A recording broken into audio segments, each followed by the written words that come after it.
over the last year, we've had, let's say, 35% turnover. Well, that's not that bad. That's the national average. But then if you look at and kind of break it down to when is that happening, and you realize that 90% of that is happening in your first 6 months, it's like, okay, that's where the problem is. So don't not address it because you think it's not that bad. Find that problem spot where you really can address it and make some differences. And I think being willing to look at that can make the difference, because if you're not willing to make a change or really accept that, these are really the numbers, that can make it really difficult to move forward. Welcome to IDD Leader, where human services leaders grow their impact, lead with heart, and build the workplaces our field deserves. I'm your host, Nate Beers. Let's dive in. Do you ever wish that you could just talk to experts, people that are actually solving workforce issues with IDD agencies? Well, good news. In today's conversation, you can, or at least you can hear from them. My guests are Kris Foss and Chet Tschetter. They are from the University of Minnesota Institute for Community Integration. And that's what they do. Like, their job for a living is to help agencies solve workforce-related issues. They've developed a lot of cool tools around this and worked with just so many different agencies and seen some outstanding results. Now, today's conversation is actually part 2. So part 1 is in the previous episode. If you want to listen to it first, you can, but I don't think it'd be a problem to just jump right in here as well. And in today's conversation, you're going to hear about different blind spots they've seen leaders have, different transformations they've seen organizations take, and some of what they see coming down the pipeline in the future as well. So, without further ado, enjoy today's conversation. Is there a moment, or maybe more than one, but a moment that comes to mind where you felt like you could feel the tide turning in an organization's culture? Obviously, culture doesn't just all change at once, but where it was really like, wow, this is a crucial moment, maybe in the consulting work or maybe even just from your past experiences. Yeah, I have one from my past experience, but one more recently from our consulting work that we're working with an organization that we did our discovery process with. So we went through like the long we cast a wide net, look at all their data, talk to their staff, look at all their policies and practices. And, that's a really vulnerable spot for an organization to be in. So, but they were troopers. We worked with the leadership, we worked with the organization. We came back to them with a, pretty comprehensive, here's what we found, here's our recommendations. And, they heard it. And I've been in that spot before. There's a little defensiveness always, you're like, well, we do that. We do, there was a little of that, but they were pretty open. And then we started prioritizing some of the recommendations, and they brought together, instead of just the leader or a few leaders looking at it and going, okay, how do we do some of this? They brought together a team from across the organization, a cross section of the team. They started like this, workforce team. And they just got to work. And Chet, actually, we worked together on this organization. I know you know who I'm talking about. And it was like, I think it was that moment where they kind of jumped into the first piece of it, the first component. They were looking at job descriptions, not the sexiest topic in the world, but they were kind of like, oh, job descriptions, but they really went about like engaging other people in the organization. Like, what does the job really look like? What should these job descriptions say? How do we communicate this job? And the goal was to put some career path roles in place for the DSPs, but they started with kind of their foundational job description. And once we got past that foundational one and they started creating like a new role for their DSPs, the excitement was just so real. And I mean, Chet and I now, we meet with them monthly, and like they just give us updates of all the great things they're doing. Our job's very easy. It's like they're doing some great stuff, and they've seen their numbers. The key things like turnover and things really have shifted because of it. Wow. Yeah. Yeah. It's that, I think it's that, again, people coming together to solve problems and bringing and having that opportunity is huge. Well, I love how they owned it. It sounds Yeah. like that it was. I Yeah. mean, it is uncomfortable getting that kind of feedback, and Oh, yeah. it's like, man, we know we're trying. Like, I mean, it's so natural to be defensive at some level, Yes. but then to say, you know what, not just one person, but we're going to put together a whole team, like a whole, almost like a, I don't know what you call it, but this is that they're saying we're going to tackle this, we're going to own this, we're going to Yeah. make changes, relevant changes. That's powerful. I can see how that would be one of those, like, it's a sort of a slow build moment, right? It's not like it happened in like it's not like a 5 minute movie moment with nice music or slow motion, Right. but it's like really things changed when they said we're going to embrace that feedback and we're going to put together this um, task team, that workforce task team, whatever, and just we're going to go at it. So that's really cool. Yeah, and I think the other piece of that is their executive director. She's been in it since the beginning and she's always there. So her presence is there and she's encouraging, but she's kind of like she's not hands off. She's in the mix of it, but she's very you can see it. It's the I'm gonna hang back and hear what everybody has come to the table with and encourage it, but she really lets them take so she's there, so they know that her stamp of approval's on it, and they've got, leadership support, but she really leads by example, but lets them take the reins of it, and I think that's Mm, been important too. Mhm. Yeah, giving them the opportunity to try some things out and Yeah, what's working and what's not working and make those absolutely. adjustments themselves. Yeah, yeah, and if it's a cross section of the organization, then you get buy-in at multiple levels of leadership or front lines or whatever. I mean, I think that would make a big yep. difference too. Yeah, absolutely. Yeah. Okay. What you're talking about how that executive director is handling it well. What are some common blind spots that you feel like you run into when it comes to that leaders have when it comes to workforce issues?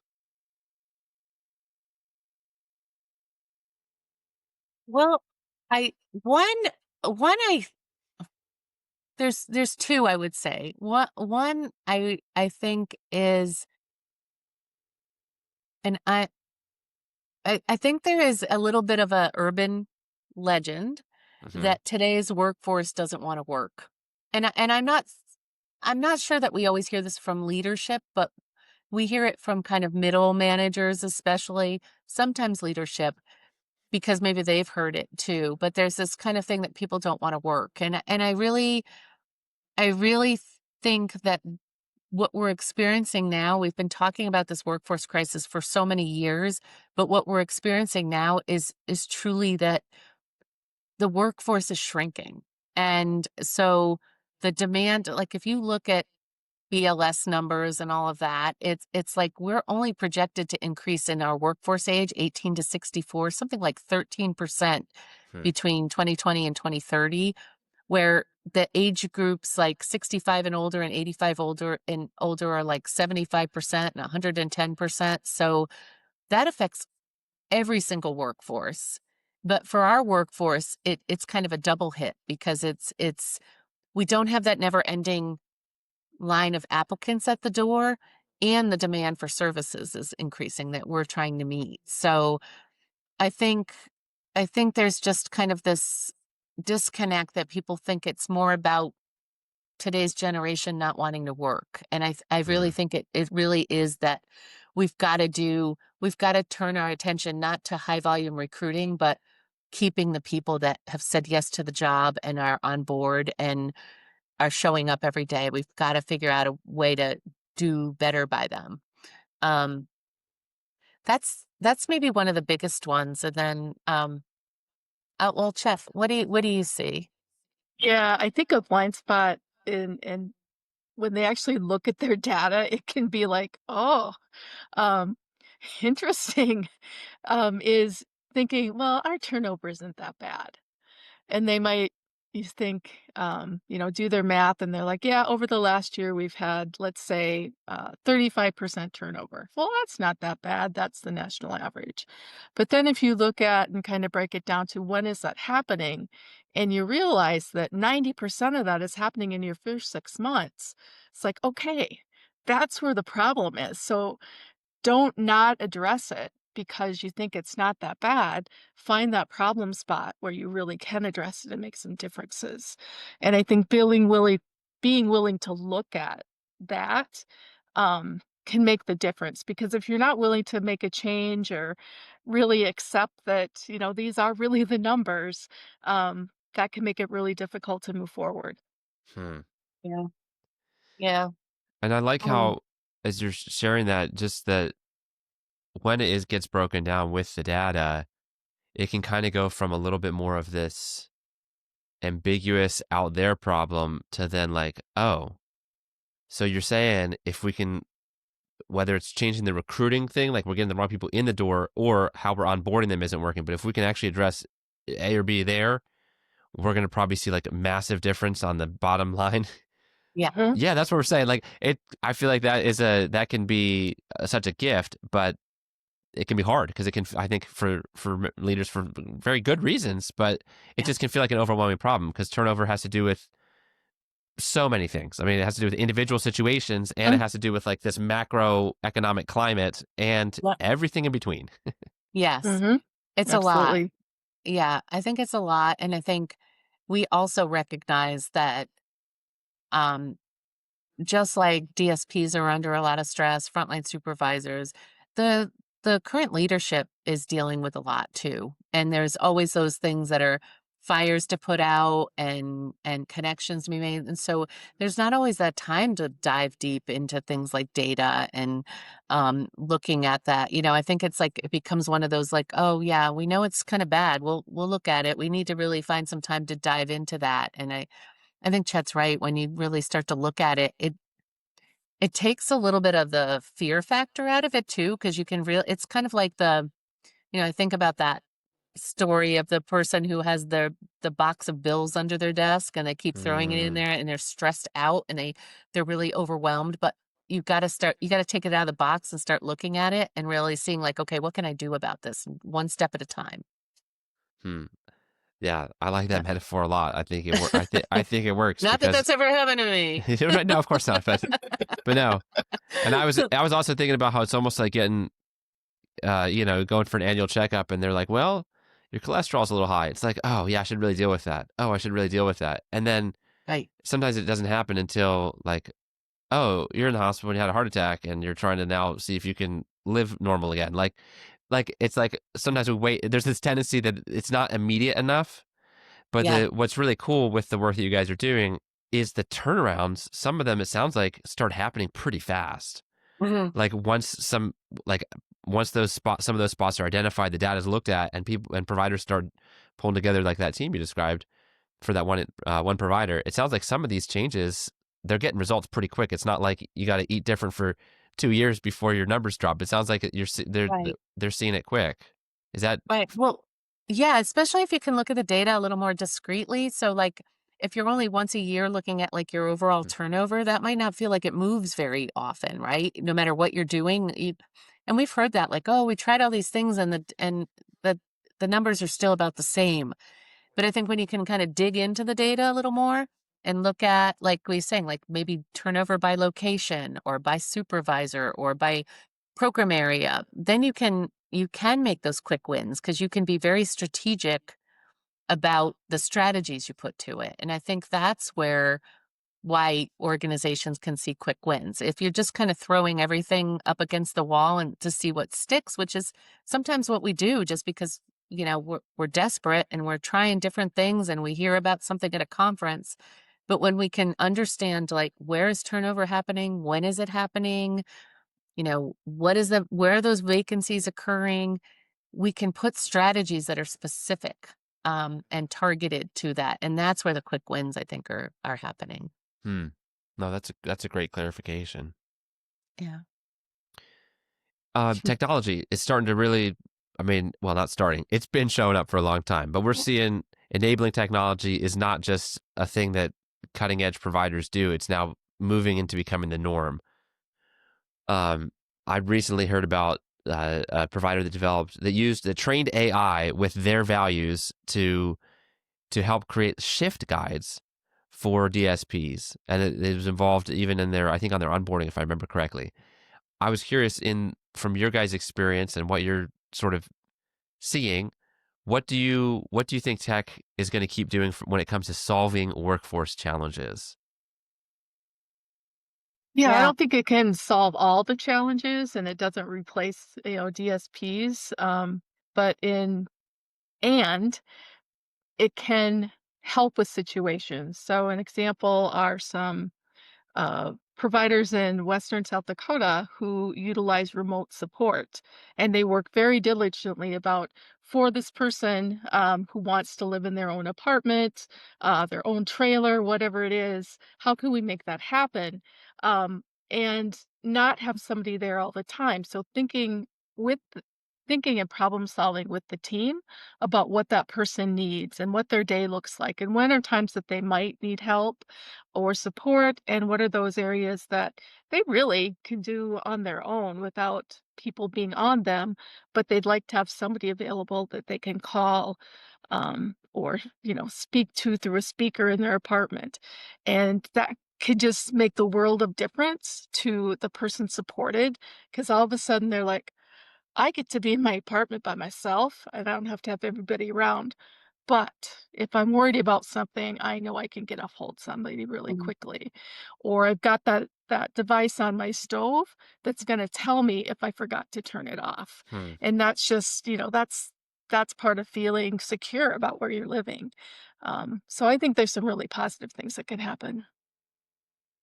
Yeah, I would say one of the positives of us living in an aging society is that there has been a lot of technology advances for seniors wanting to remain in their home longer.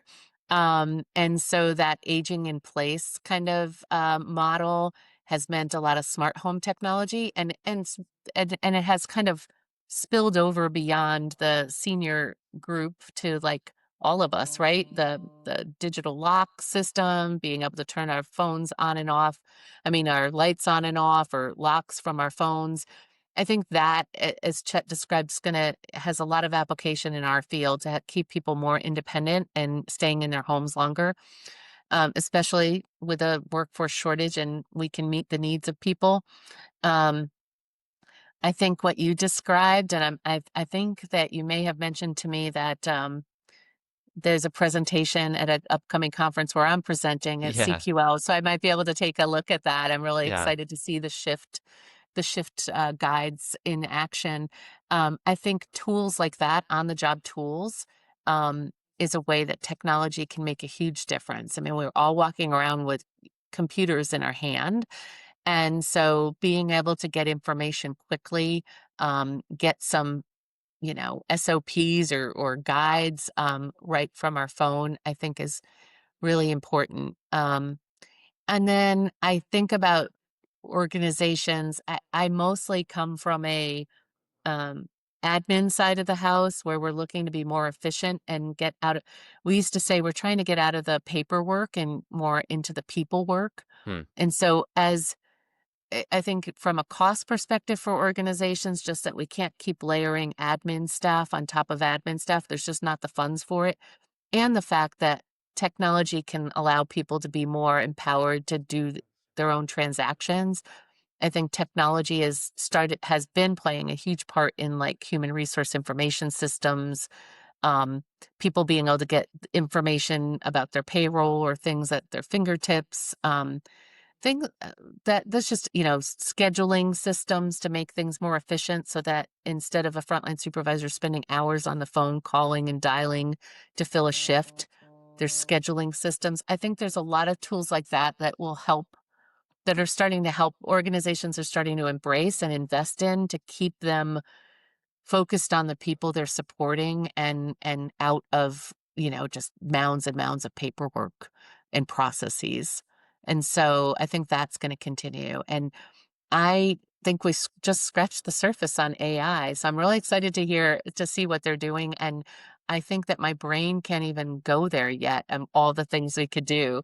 But that's why it's important that we're like opening up conversations with this next generation, because it was like people my age that and even older that said like, what if people with disabilities could live outside institutions, or what if it looked like this, or why are we doing it this way? And so I think I feel like part of my role now is to just make way and ask those questions of a younger generation and make way for those next leaders to say, like, why are we doing it this way? Why aren't we using AI for this? Or why aren't we my brain's not going to comprehend it, but you know, that next generation is going to bring this even further faster, I think. Yeah, I was gonna say that, Chris. It's like we have to look at the next generation of workers, the youngest generation of workers right now and what they're accustomed to, and they're used to using all this technology. And so it's gonna be easier for them to incorporate some of this stuff into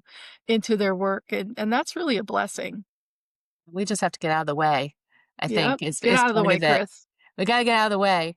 Yeah. Um, yeah, And what you're speaking to really, to me, I hear just like almost just like the baton being passed on or positive momentum. Now, listen, I'm not trying to say you should be out of your role or anything like that, but I just mean that from No, generation to the next, that really, okay, deinstitutionalization, yeah, okay, obviously, yes, for sure, but like it doesn't end there. Like, let's keep seeing what does it look like to help individuals with disabilities live the fullest life possible. yeah, And I mean, not just individuals with disabilities, all of us, but you know, yeah. in this field, especially individuals with disabilities, and so yeah, and I'll just throw it out there in case someone does want to follow up. I think it might be episode 44 where I interviewed Dr. Sayard Evans from Arkansas Support Network, and it's AI is in the title of that podcast episode. So if someone does want to check it out, there you go. You can go look at it there. yeah. Um, but yeah, it's very exciting. I think it's an exciting time to be in our field to see that. I mean, what's next, you know, or to even try to help promote like those kinds of things as Yeah. well. If we could fast forward, like, I don't know, 10 years from now, and if the workforce crisis was not a defining issue anymore, what do you think will have gotten us there? I, you know, we do a lot of work and we talk a lot of strategies, but I think at the end of the day, it's recognition of this workforce nationally that like what is a DSP? People have to know that this role and this career exists and we have to pay wages, fair wages for this work. And we've made some progress, but we're not there yet. And so if somebody can work retail and make more than the work that we know is very complex, very difficult, and can be demanding, um, we're not going to get there. So we need that. We need the benefits and the pay to equal the role. Um, and people need to. We need a good campaign strategy, marketing strategy to get the word out there that this work even exists. Yeah, absolutely. Yeah. Yeah, the role has to be valued across the country, in a big way. It's important to be recognized by your organization or by your coworkers, but it's gotta happen in a big way so that people are getting a livable wage, they're getting benefits that, are equal to the type of job that they're doing, so they get the breaks that they need, they have time with their families. All of those things are so important to the health of the DSPs. Okay. No, absolutely. Absolutely. Um, Last question. So you guys have supported lots of agencies through direct support uh, workforce solutions. I hope I got that right. You DSWS. Got it. did. Okay. You got it. Okay. What's something that you're especially proud about the work and the way that you guys, you collectively, the whole organization there is supporting the field?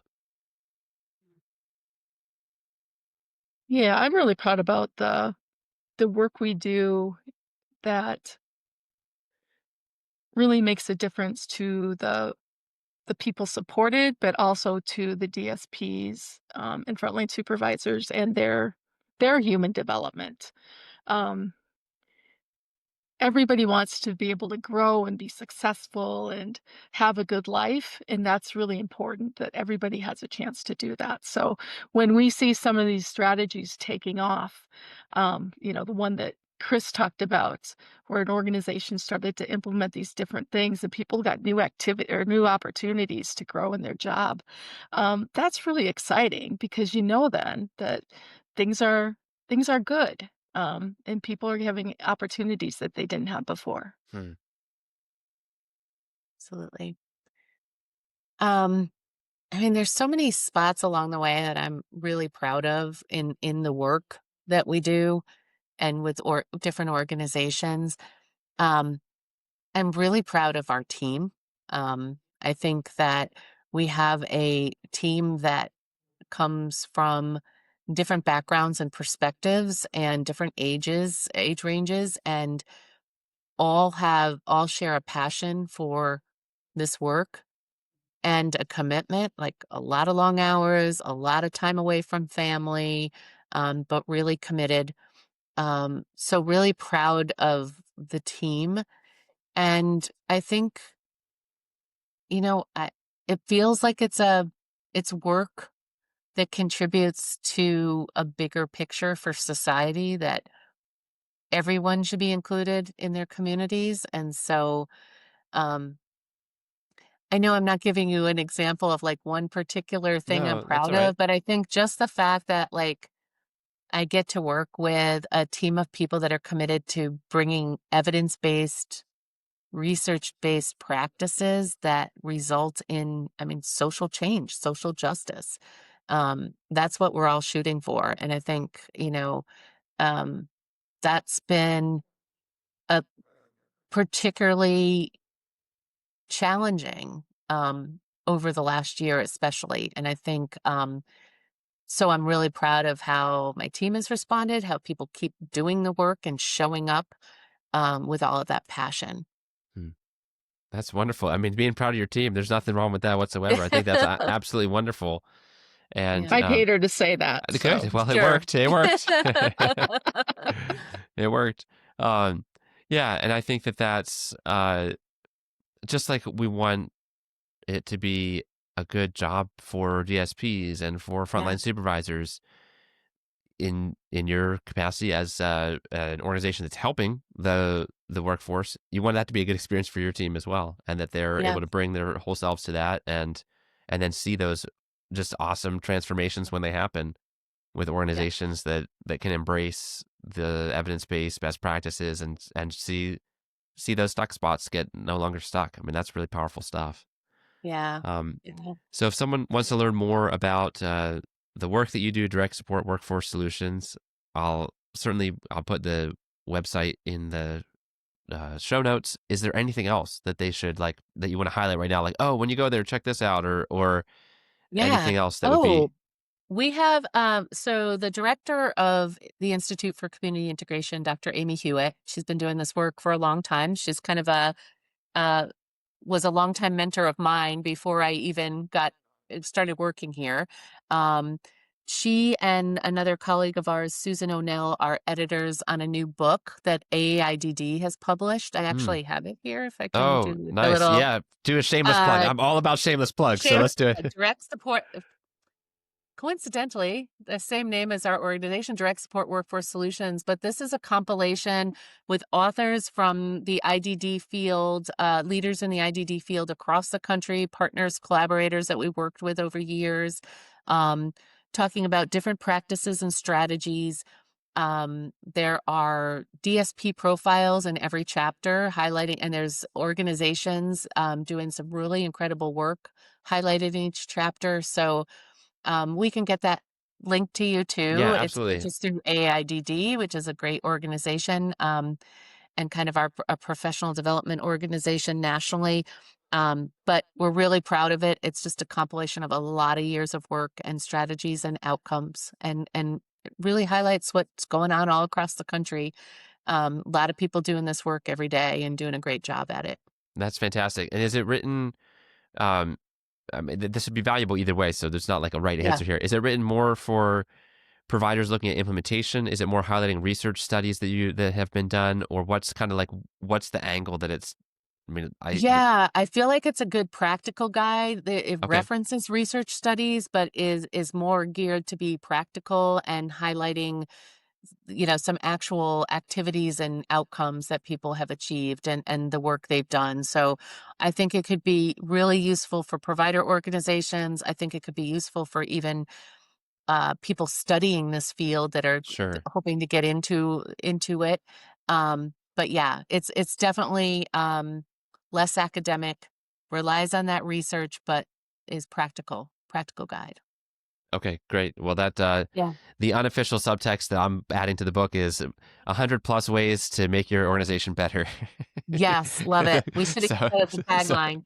so yeah, like that. I know, but they didn't ask me, so We should have asked you first. Yeah, But definitely. yeah, but no. So that's great. No, that's really great. So that's going to be kind of immediately relevant, easy to read, digest, and then even take Yeah, action steps from, but with that research backing. So it's not just kind of like shooting in the dark or throwing 100 darts and Correct. hoping that something hits. right. So, Yeah, absolutely. And like I said, collaborators and just leaders in this field, longtime leaders for years across the country, contributed, authored, contributing authors throughout. So really excited about it because it's not just our point of view. It's really kind of coming at it from a lot of different angles and from a lot of different experiences. okay. Well, now I've got one more subtitle, which will be the best conference that never happened. It's right That's here. right. The Okay. least expensive conference you've ever attended. Yes. Yes. Well, listen, I really appreciate your time today and sharing just a lot of great insights from your work there with DSWS. And I think that it's just it's awesome to see what's happening just around the country and that there are so many things. If a provider wants things to get better, there are so many resources just one click away. Yeah, So thank yeah. you for your what you shared today. Well, thank you for being such a great platform to share all the great work that's being done across the country. Been enjoying the podcast and your blogs, and so thank you for all of that. Absolutely. Absolutely. Yeah. It's my pleasure. All right. Well, thanks a lot. Thank you. Bye-bye. Thanks so much. Bye bye. Wow. What an awesome conversation. I hope you learned as much as I did, and just a lot to glean there from their wisdom and their experience helping organizations thrive in their workforce. Now, I always try to leave you with some kind of action item, something you could do right away. Here it is on your phone or on a sheet of paper. Unless you're driving, please don't do this, but write down a list right now of everyone at your organization who feels like they are really owning the whatever workforce challenges you're facing. That they're like, yeah, we're going to solve this. No matter what, we are going to do whatever it takes to figure it out and to solve it. Here's the thing. Hopefully that list has at least a few names. But if it doesn't, then guess what? It's time to start recruiting other people that you're not the only champion for this at your organization. Because I'll tell you, your efforts can get multiplied exponentially by even having a small team. Does not need to be a huge committee, but a small team of people that say, we are going to, whether we're pulling from the resources out of the University of Minnesota or we're pulling on resources from IDD Leader or whomever, but people that are saying, we are going to solve these workforce issues. They are solvable, and on our watch, we're going to get it done. That's my action item for you today. Now, if you want to stay up to date on everything that's going on with IDD Leader, by all means, check out our website, iddleader.com. And at the bottom, you can sign up for our newsletter. We send out a weekly email blast and keep everybody up to speed. I'm always trying to share as many resources as possible with those on the list. I hear some great feedback. And the other thing you can do is if you found this episode helpful, or if you found both these episodes together, part 1 and part 2, helpful, share them with a colleague. Share them with someone in your organization or outside who you know is just going through it as well and needs solutions. They would really appreciate if you did that. All right. Well, until next time, here's to you. Keep up the amazing work.